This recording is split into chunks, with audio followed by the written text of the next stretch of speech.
नमस्कार दर्शकों, मैं खुशी जैन आप सभी का स्वागत करती हूं आपके अपने कार्यक्रम हेलो डॉक्टर में।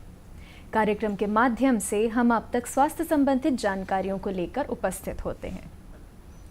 आज हम जिस विषय पर चर्चा करेंगे वह अत्यंत गंभीर है और महिलाओं की समस्या अत्यधिक जो अभी बढ़ते जा रही है, आज हम उस विषय पर चर्चा करेंगे।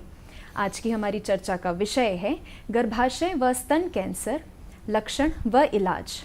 और इस विषय पर चर्चा के लिए आज हमारे बीच स्टूडियो में आमंत्रित है इस क्षेत्र के जाने माने ऑन्कोलॉजिस्ट, कैंसर रोग विशेषज्ञ डॉक्टर सौरभ जैन जी। नमस्कार डॉक्टर साहब, आपका कार्यक्रम में बहुत बहुत स्वागत है। Thank you.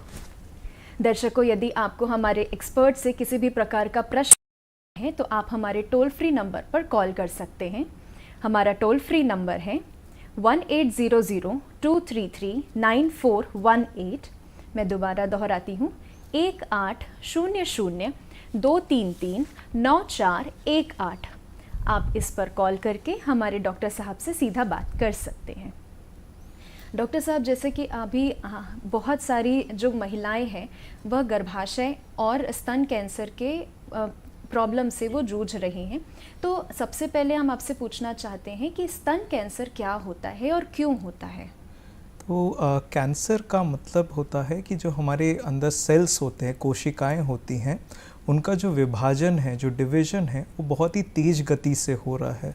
सामान्य रूप से जो 1 से 2, 2 से 4, 4 से 8 जो बढ़ना है वो धीरे धीरे होता है, बट यही अगर बहुत ही तेज़ रफ्तार से होने लग जाए, रफ्तार इतनी तेज़ होती है कि जो ये बने हुए कोशिकाएं रहती हैं, इनके पास जगह नहीं रहती है और ये आसपास के जो टिश्यूज़ होते हैं उनमें जाके घुसने लग जाती हैं, इन्वेड करते हैं, उसे हम कैंसर बोलते हैं। तो ब्रेस्ट कैंसर जो है वो स्तन की जो डक्ट्स रहती हैं, नलियाँ रहती हैं, जिससे जो मिल्क है, दूध है, वो निपल तक पहुंचता है, उन डक्ट्स में से अराइज होने वाला एक कैंसर है जो कि काफ़ी रेट से बढ़ रहा है और अभी महिलाओं में होने वाला सबसे आम कैंसर है। या वो इंडिया हो या फिर भारत हो या फिर कोई भी देश में सबसे ज़्यादा गति से बढ़ने वाला ये महिलाओं में ये कैंसर है। डॉक्टर साहब, इसके पीछे का कारण क्या है? ये क्यों होता है महिलाओं में? तो पहले ऐसा माना जाता था कि महिलाओं में जो स्तन कैंसर है ये पश्चिमी देशों की प्रॉब्लम है और बूढ़े लोगों में, यानी कि 60 साल की उम्र से ज़्यादा के लोगों में ज़्यादा देखा जाता था, पर अभी आज के समय में ये सभी एज ग्रुप में देखा जाने लगा है। 40 से कम वर्ष की महिलाओं में भी ये कैंसर देखा जाता है और उससे ज़्यादा उम्र की महिलाओं में भी काफ़ी ये तेज़ गति से बढ़ रहा है। इसके पीछे कुछ हार्मोनल रीजंस हैं, जो हार्मोनल कारण हैं। हमारे जो महिलाओं में 2 प्रकार के हार्मोन होते हैं, एक होता है एस्ट्रोजन और दूसरा होता है प्रोजेस्टेरोन हार्मोन।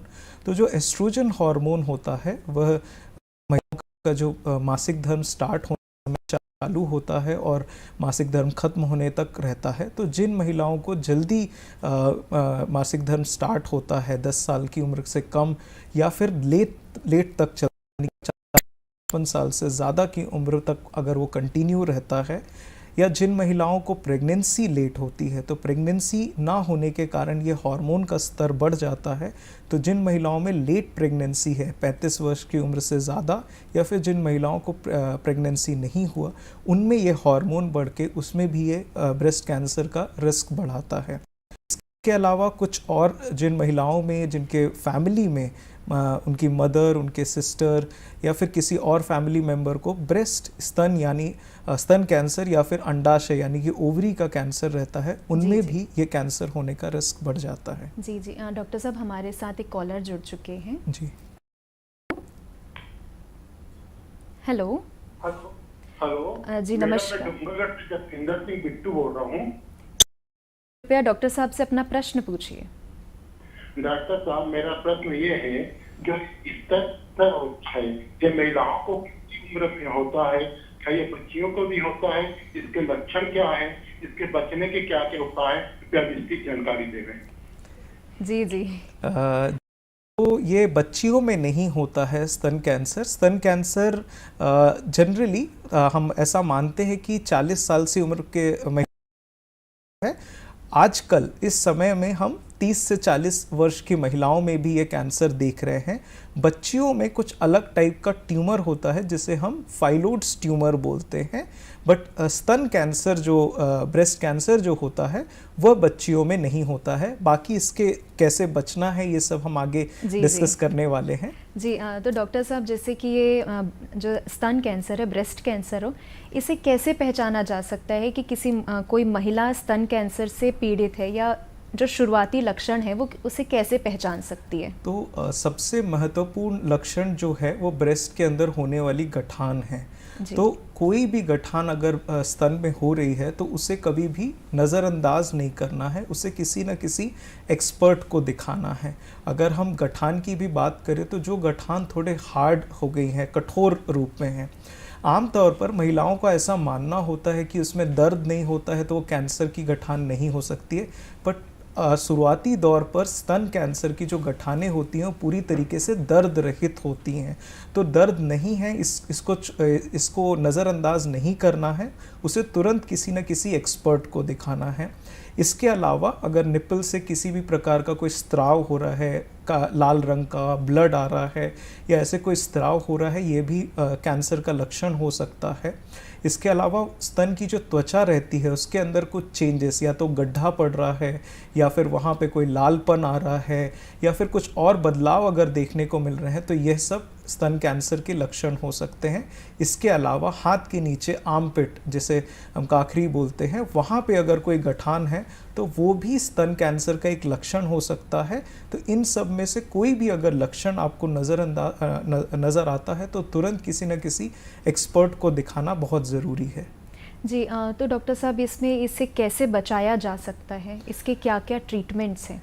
तो इसमें अगर हम बचाव की बात करें तो ब्रेस्ट कैंसर एक ऐसी बीमारी है जिसे पूरी तरीके से रोका भी जा सकता है और इसे बहुत अर्ली स्टेज में डायग्नोज किया जा सकता है, जिसे हम स्क्रीनिंग बोलते हैं। स्क्रीनिंग का अर्थ होता है बीमारी डेवलप होने के पहले ही अगर हम उसे निदान कर लें और उसका इलाज कर लें तो उसे हम स्क्रीनिंग बोलते हैं।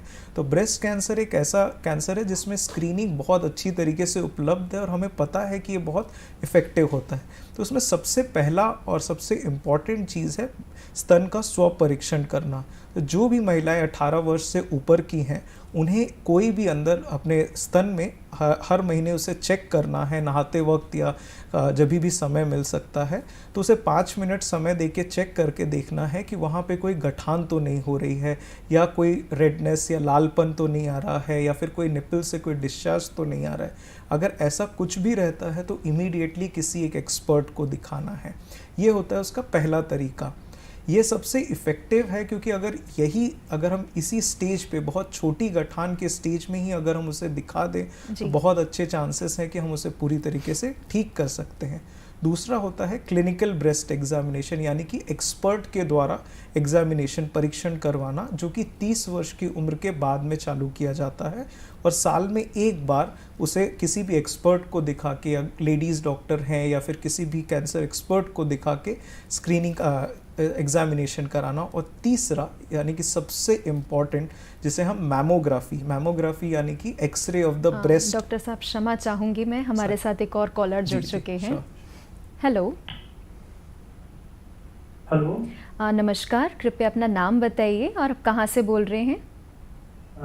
मैं मनीष सोनी धमतरी से बोल रहा हूँ। जी, कृपया डॉक्टर साहब से अपना प्रश्न पूछिए। जी डॉक्टर साहब नमस्कार। नमस्कार डॉक्टर साहब, ये अगर स्तन कैंसर हो जाता है तो उसका इलाज क्या है और दोबारा नहीं होने की कितनी संभावना है? जी, स्तन कैंसर के इलाज में वैसे हम इन सब चीज़ों को डिस्कस करने वाले हैं। अगर शॉर्ट में बोलूँ तो उसके 3 मेन ट्रीटमेंट होते हैं। पहला होता है सर्जरी, दूसरा होता है कीमोथेरेपी, तीसरा होता है रेडिएशन थेरेपी। हम इन सब के बारे में अच्छे से डिटेल में डिस्कस करेंगे और आपके जो भी प्रश्न है उसका उत्तर आपको मिल जाएगा। जी, तो डॉक्टर साहब जैसे कॉल के पहले हम मेमोग्राफी के बारे में आप बता रहे थे। तो मैमोग्राफी का मतलब होता है एक्सरे ऑफ द ब्रेस्ट, यानी कि स्तन का एक एक्सरे। तो 40 साल से बड़ी उम्र की महिलाओं को साल में एक बार ये एक टेस्ट कराना चाहिए। ये बहुत ही सस्ता टेस्ट हो, बहुत ही आराम से अवेलेबल है रायपुर में, और इसे करवा के हम कैंसर के पहले जो चेंजेस होते हैं, बहुत छोटे सूक्ष्म चेंजेस होते हैं, उसे हम डिटेक्ट कर सकते हैं और उसे पूरी तरीके से ठीक कर सकते हैं। अगर हम उसे सूक्ष्म स्टेज में यानी कि कैंसर के पहले प्री कैंसर स्टेज में डिटेक्ट करते हैं तो बहुत अच्छे चांसेस हैं कि पेशेंट सिर्फ एक सामान्य सर्जरी से ही पूरी तरीके से ठीक हो जाते हैं। तो ब्रेस्ट कैंसर के बचाव यानी कि उसको स्क्रीनिंग करने के 3 मेन इंपॉर्टेंट टेक्निक हैं। पहला हो गया कि सेल्फ एग्जामिनेशन, जो कि 18 साल की उम्र के बाद करना चाहिए। दूसरा होता है क्लिनिकल एग्जामिनेशन, जो कि किसी एक्सपर्ट द्वारा किया जाना चाहिए, जो कि 30 साल के बाद में, और 40 साल के बाद में मैमोग्राफी यानी कि एक्सरे ऑफ द ब्रेस्ट। जी, तो डॉक्टर साहब इसका हमारे बीच में एक और कॉलर जुड़ चुके हैं, हम पहले उनका कॉल ले लेते हैं। हेलो। हाँ डॉक्टर साहब नमस्कार। नमस्कार। मैं नारायण प्रसाद वर्मा नवोदय कटई से बोल रहा हूँ सर जी। जी जी जी जी, कृपया अपना प्रश्न पूछिए। जी, जैसे महिलाओं में क्या स्तन कैंसर हो जाता है, और यदि कहीं वो गर्भ में है तो उसका इलाज संभव है? जी जी, वो पूरी तरीके से संभव है। उसमें गर्भ के कौन से अवस्था में है, यानी कि जैसे हम ट्राइमेस्टर बोलते हैं, पहले ट्राइमेस्टर में है, दूसरे में है या तीसरे में है, इसके अकॉर्डिंगली हम उनका डिसीजन सर्जरी का या पहले उन्हें कुछ कीमोथेरेपी देना है, ये डिसीजन हम उसके अकॉर्डिंग लेते हैं, और ये पूरी तरीके से ठीक हो सकता है गर्भावस्था में भी। जी, डॉक्टर साहब इसके ट्रीटमेंट क्या क्या है?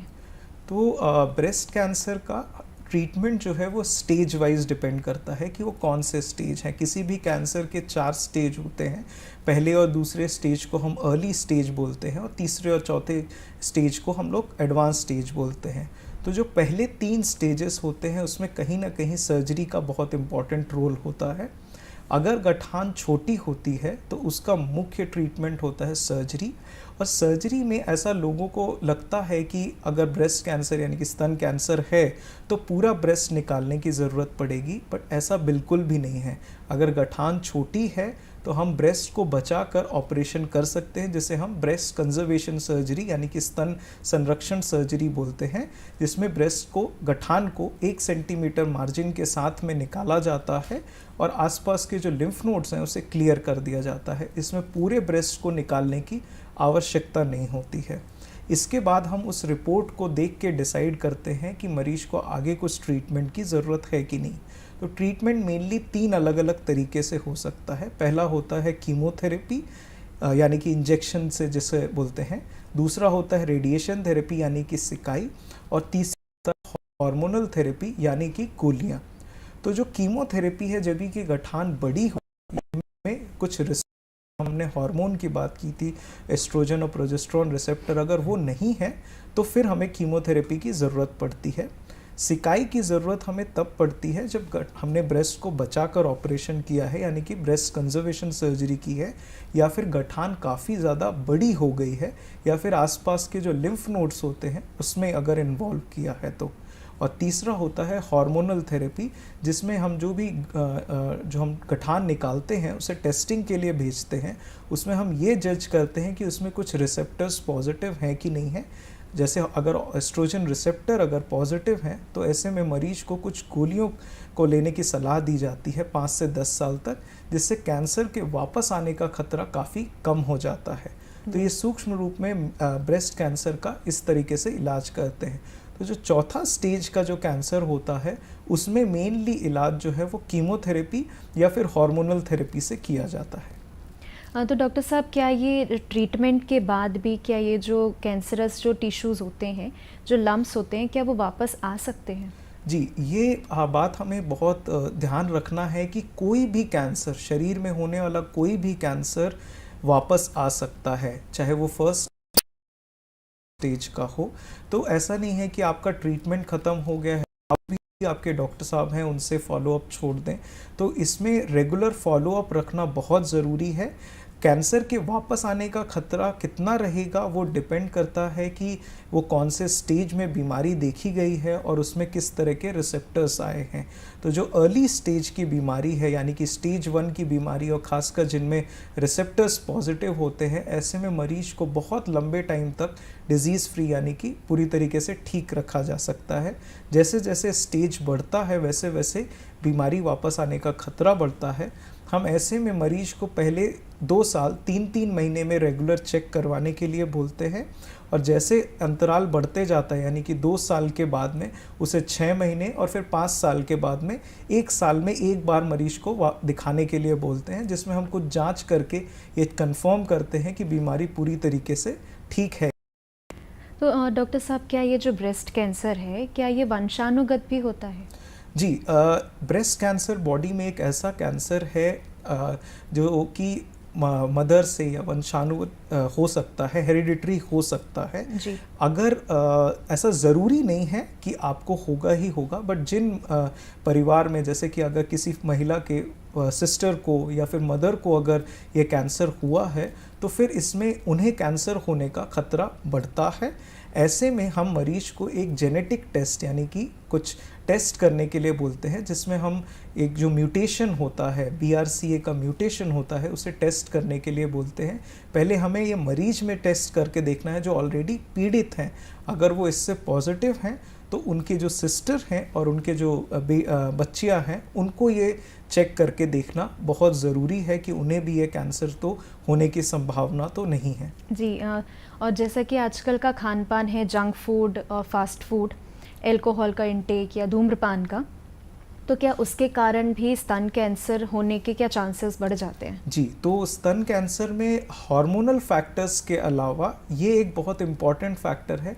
जिन महिलाओं को ओबेसिटी यानी कि मोटापा ज़्यादा रहता है या जिनकी BMI ज़्यादा रहती है उनमें ये कैंसर होने का खतरा बढ़ जाता है, क्योंकि जो हमारी चर्बी रहती है उसमें भी ये एस्ट्रोजन हार्मोन बनता है और उसके कारण भी ये कैंसर का खतरा बढ़ता है। इसके अलावा जो महिलाएं शराब का सेवन करती हैं उसमें भी ये कैंसर का होने का खतरा काफ़ी ज़्यादा बढ़ जाता है। जिन महिलाओं को फिज़िकल एक्टिविटी नहीं है या बिल्कुल सेडेंट्री लाइफ है उनमें भी ये कैंसर का खतरा काफ़ी बढ़ जाता है। जी हाँ डॉक्टर साहब, हमारे साथ एक और कॉलर जुड़ चुके हैं। हेलो। हेलो। जी नमस्कार, कृपया अपना नाम बताइए और आप कहाँ से बोल रहे हैं? हाँ नमस्कार, मैं भगत राम पटेल बोल रहा हूँ बिलासपुर छत्तीसगढ़ से। जी कृपया अपना प्रश्न पूछिए। आज के कार्यक्रम में आपको और डॉक्टर जी को नमस्कार। नमस्कार। हाँ, मैं ये जानना चाहता हूँ, मेरे पास 2 प्रश्न है। पहला प्रश्न ये है कि गर्भाशय कैंसर जो है हमको कैसे पता चलेगा कि इनको गर्भाशय कैंसर है और ये जो है मतलब बुरी स्थिति में है। और दूसरी चीज ये है कि गर्भाशय में अगर गांठ पड़ता है और हम ऑपरेशन करवाते हैं तो इसके बाद क्या डर लगा रहता है क्या गांठ? जी डॉक्टर साहब, जैसा कि अभी हम स्तन कैंसर की बात कर रहे थे और आज का गर्भाशय व स्तन कैंसर दोनों है, तो कृपया आप पहले स्तन कैंसर के बारे में जो आप जानकारी दे रहे थे आप वो बता दीजिए, उसके बाद हम फिर गर्भाशय के कैंसर के में हम वो विषय लेंगे। जी, तो स्तन कैंसर में सबसे इम्पॉर्टेंट चीज़ ये है कि ये पूरी तरीके से हम इसे बचा सकते हैं, इसे रोक सकते हैं। अगर इसे हम स्क्रीनिंग से बहुत जल्दी डायग्नोज कर सकते हैं और अपने जीवन शैली में कुछ बदलाव लाके, यानी कि अगर हम फिजिकली फिट रहते हैं, मोटापे को कंट्रोल में रखने की कोशिश करते हैं, तो बहुत अच्छे चांसेस है कि हम इस कैंसर से दूर रह सकते हैं। जी तो डॉक्टर साहब, जैसे कि अभी स्तन कैंसर की बात हुई, तो एक गर्भाशय का कैंसर क्या होता है और ये क्यों होता है? ओके, तो गर्भाशय का जो कैंसर है यानी कि यूट्राइन कैंसर, इसके भी जो इसमें भी यही होता है कि जो हमारे यूट्रस यानी कि गर्भाशय की जो अंदर की परत रहती है जिसे हम एंडोमेट्रियम बोलते हैं, वहाँ पे जो सेल्स हैं, नॉर्मली भी जब महिलाओं को मासिक धर्म आता है भी वहाँ पे डिवीजन होता है और फिर वो वहाँ के सेल्स शेड ऑफ होते हैं, इसी तरीके से उन्हें ब्लीडिंग होती है। बट अगर यह जो डिवीजन है, विभाजन है, अगर ये बहुत तेज गति से हो रहा है तो उसे ये कैंसर का रूप ले सकता है। तो ये जो अंदर की परत एंडोमेट्रियम होती है उससे शुरू होता है और धीरे धीरे जाके गर्भाशय में जो मांसपेशियां होती हैं, यानी जिसे हम मायोमेट्रियम बोलते हैं, मसल्स होती हैं, उनमें जाके और उसकी ऊपर की जो परत है, कवरिंग है, जिसे हम सिरोजा बोलते हैं, उसमें जाके ये धीरे धीरे बढ़ता जाता है।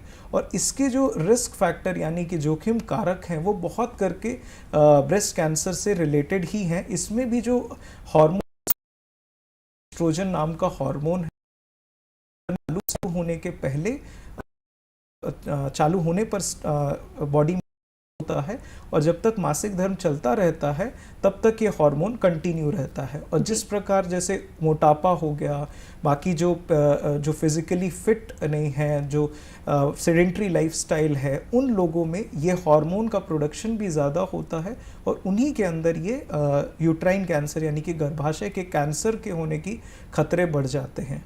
और तो डॉक्टर साहब, ये महिलाएं इसे हम ये प्रश्न को लेते हैं, उससे पहले हमारे साथ एक कॉलर जुड़ चुके हैं। हेलो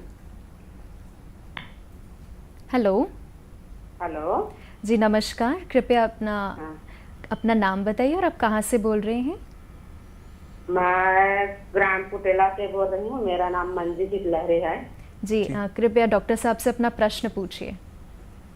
ठीक है, पहले तो आप दोनों को नमस्कार है। नमस्कार। मतलब क्या कहते, बच्चा जो है 18 साल की, उसको मतलब ऐसी समय पेट बहुत दर्द देती है, उसके बारे में पूछ रही थी मेरा। जो बच्ची है उसका पेट काफी दर्द करता है, तो क्या ये टेबल है? क्या ये कितना क्या उम्र की बच्ची, कितने उम्र की है वो बच्ची? मतलब जो ऐसी समय आते हैं ना, उस समय बहुत दर्द देती है इसके पेट, तो इसलिए बहुत ज़्यादा पेन होता है। महिलाओं जो मासिक धर्म के समय काफ़ी ज़्यादा पेन होता है और कुछ लोगों का पीरियड्स भी काफ़ी हैवी आते हैं, बहुत ज़्यादा रक्तस्राव होता है। और कुछ महिलाओं में ये पीरियड्स में उतना ज़्यादा पेन नहीं होता है और ब्लीडिंग भी काफ़ी कम होती है। इसमें इसके कोई पर्टिकुलर कोई कारण नहीं है इस चीज़ के लिए और इसको आराम से दवाइयों से कंट्रोल किया जा सकता है। तो कोई भी नॉर्मल पेन किलर अगर हम देंगे तो उससे ये दर्द जो है काफ़ी हद तक कंट्रोल कर सकते हैं। जी, तो एक्चुअली ये पूछ रहे थे कि क्या इस कारण से क्या गर्भाशय का कैंसर होने का खतरा है क्या? जी नहीं, इस उम्र में 15 साल की उम्र में गर्भाशय का कैंसर होने का खतरा नहीं रहता है। गर्भाशय का कैंसर जो है वो सामान्यतः ओल्डर फीमेल में यानी कि वृद्ध महिलाओं में ज़्यादा रहता है। 50, 55, 60 साल की उम्र से ज़्यादा की महिलाओं में ये कैंसर के होने का खतरा ज़्यादा रहता है। 15 साल की उम्र में ये कैंसर का खतरा नहीं रहता है। इसे कैसे डायग्नोस कर सकते हैं और इसका इलाज कैसे करें? तो जो इसमें सबसे महत्वपूर्ण लक्षण जो है, तो ये जो कैंसर है ये ओल्डर फीमेल यानी कि वृद्ध महिलाओं में ज़्यादा देखा जाता है। तो जो सबसे पहला लक्षण हम देखते हैं वो ये होता है कि उनका जो पीरियड है, मासिक धर्म ख़त्म होने के बाद में वापस से ब्लीडिंग होना, जिसे हम पोस्ट मीनोपॉजल ब्लीडिंग बोलते हैं, वह सबसे महत्वपूर्ण लक्षण है। और यह नॉर्मली जो एकदम अर्ली स्टेज में ही हमें पता चल जाता है। जैसे ही ब्लीडिंग हुई है तो हमें उसे जांच करवाना बहुत ज़्यादा ज़रूरी है। इसके अलावा बहुत ज़्यादा एक्सेसिव, अत्यधिक रक्तस्राव होना भी इसका एक लक्षण हो सकता है। तो डॉक्टर साहब, इसका जो ट्रीटमेंट है ये क्या ऑपरेशन के माध्यम से हो जाता है कि इसका कीमोथेरेपी के माध्यम से भी हो सकता है? तो पहले इसमें हमें पहले इसे निदान कैसे किया जाए, तो सबसे आसान तरीका होता है एक सोनोग्राफी करके। तो सोनोग्राफी के माध्यम से जो हमने परत जो बोली थी एंडोमेट्रियम यानी कि सबसे अंदर की परत, उसका हम थिकनेस यानी कि मोटापा देखते हैं। अगर थिकनेस या मोटापा ज़्यादा बढ़ा हुआ है तो ये एक कैंसर का लक्षण हो सकता है और उसे एक बायोप्सी के माध्यम से, जिसे हम एंडोमेट्रियल बायोप्सी यानी कि गर्भाशय की अंदर की परत की बायोप्सी करके उसे हम कंफर्म करते हैं। इसके अलावा जैसे हमें एक बार कंफर्म हो जाता है कि ये कैंसर ही है, तब हम उसका स्टेज जानने के लिए हम उसके कुछ टेस्ट करते हैं, जिसमें से सबसे महत्वपूर्ण टेस्ट होता है एक MRI। जी। MRI हमें ये इन्फॉर्मेशन दे सकता है कि जो एक कैंसर की गठान है ये कितनी अंदर गहराई में गई है और उसके अकॉर्डिंग उसका ट्रीटमेंट होता है। और जो जी, ट्रीटमेंट है गर्भाशय का कैंसर का, उसका मेन ट्रीटमेंट ही सर्जरी होता है, जी, जिसे जी, जी। दूरबीन के द्वारा या ओपन तरीके से यानी कि चीरा देकर किया जा सकता है और उसमें आसपास के जो लिम्फ नोड्स होते हैं उसे पूरी तरीके से क्लियर करते हैं। डॉक्टर साहब बहुत बहुत धन्यवाद, आपने अपना प्रदान किया। Thank you. ये विषय हमें और भी बहुत सारी जानकारियाँ प्राप्त हो रही थी इस विषय के माध्यम से। तो दर्शकों, आप अपने स्वास्थ्य का ध्यान रखिए और इसी के साथ मिलते हैं अगले अंक में एक नए विषय के साथ। तब तक के लिए दीजिए हमें इजाज़त। नमस्कार।